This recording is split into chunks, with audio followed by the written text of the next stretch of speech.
What if the most important detail about the second coming isn't lost, destroyed, or locked away in some secret archive? What if it simply was never written for the people who control the narrative? Imagine this: you grew up believing the end of days is a stage, and the main set pieces stand in Jerusalem. That the light must break there, the trumpets must sound there, the symbols must converge there. But what if we made one mistake, not in believing, but in pinning the sacred to a map? Far from the stones of the Temple Mount, high in the mountains of Africa, there is a tradition that sounds like a whisper traveling through centuries.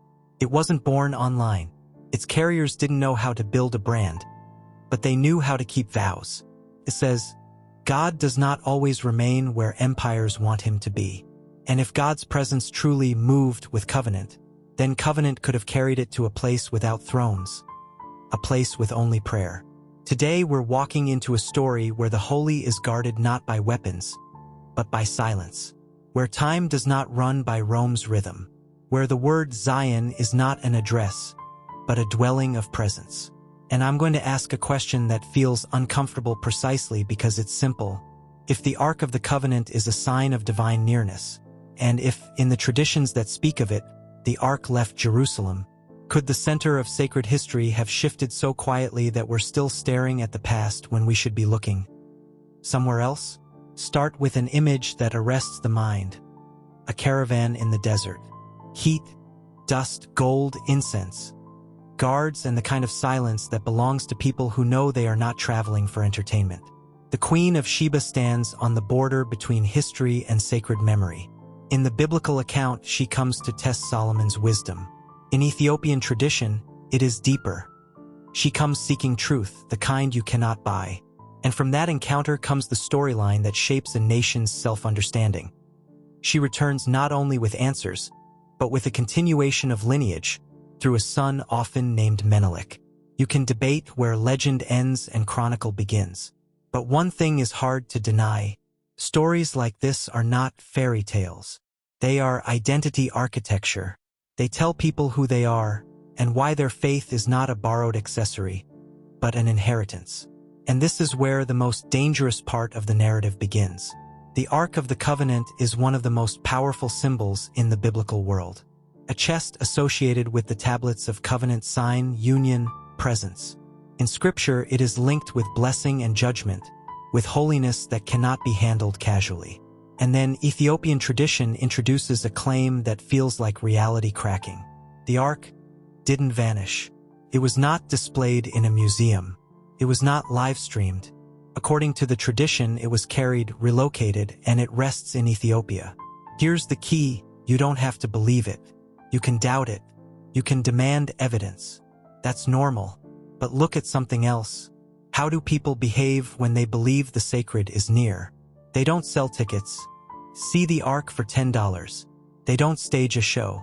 They do what cultures do when they fear profaning holiness. They protect it with silence. In Aksum, tradition speaks of a chapel no one may enter except one monk, the guardian.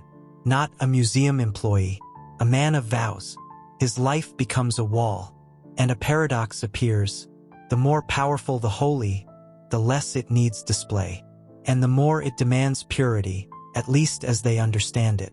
So the question isn't, have you seen the Ark? The question is, why does the world ignore the people who whisper? For many, Zion is a location. For many traditions, Zion is not a location. It is presence, where God chooses to dwell. And then a thought emerges that strains the standard textbook.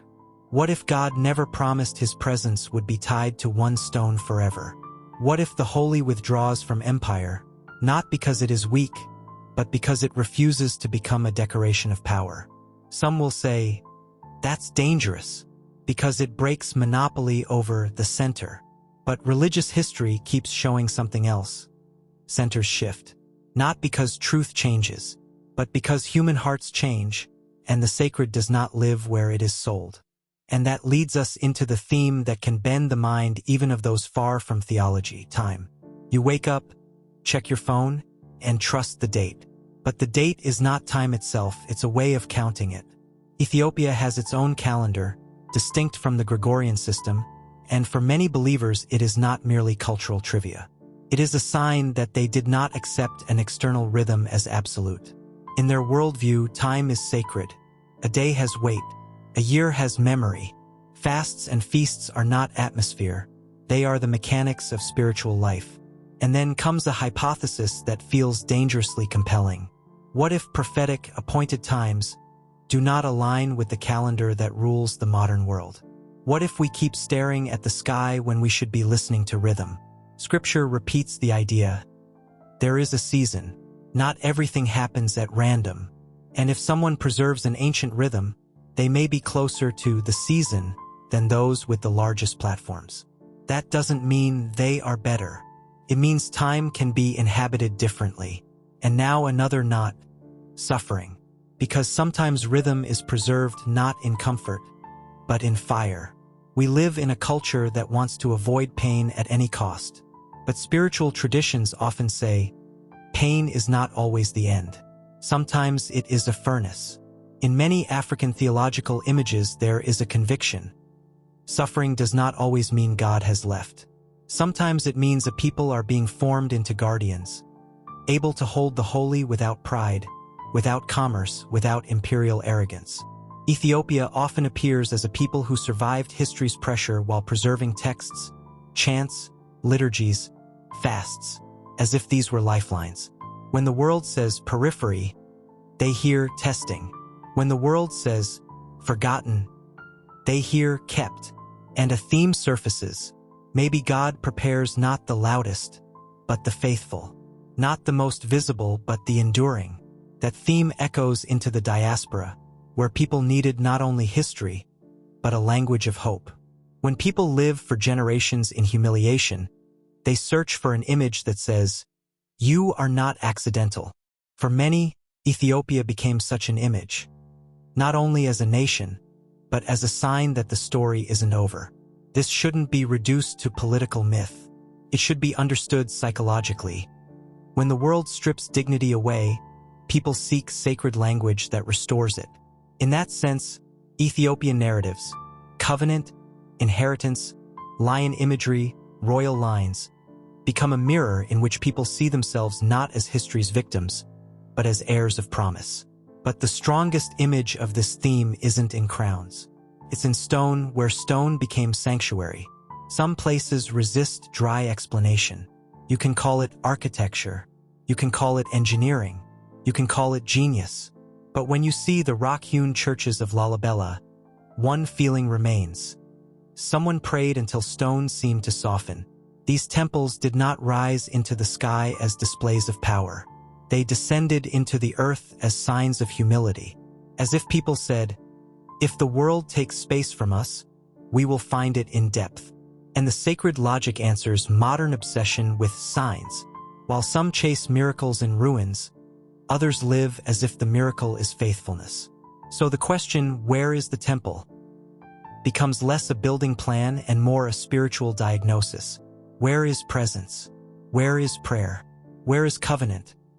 The modern West often imagines the second coming as drama, thunder, ruptured skies, invasion. But within this Ethiopian lens, there is another shade. Return may feel less like invasion and more like remembrance. Not only an external event, but an inner unveiling. What if the world waits for spectacle while God looks for a home? What if the loudest are the least ready because they're used to buying meaning instead of guarding it? And what if those who lived for centuries in fasting, chant, silence, and endurance turn out to be closer to the season than those who refresh headlines daily searching for signs? I'm not calling this a proof. I'm calling it a mirror, because the deepest question of this video isn't about Ethiopia. It's about you. If the sacred truly moves from pride to humility, where do you look for God? In places of power or places of faithfulness? In the visible or the hidden? In dates or in rhythm? And I'll leave you with one final question that refuses to close. If the ark is a symbol of covenant, and if covenant is protected by people who refuse to turn it into a show, then maybe silence sometimes speaks of God louder than any platform. Pause. If you want a continuation, we can go deeper next. Specific Ethiopian texts and canon. how historians evaluate arc traditions, and how an alternate calendar reshapes worldview.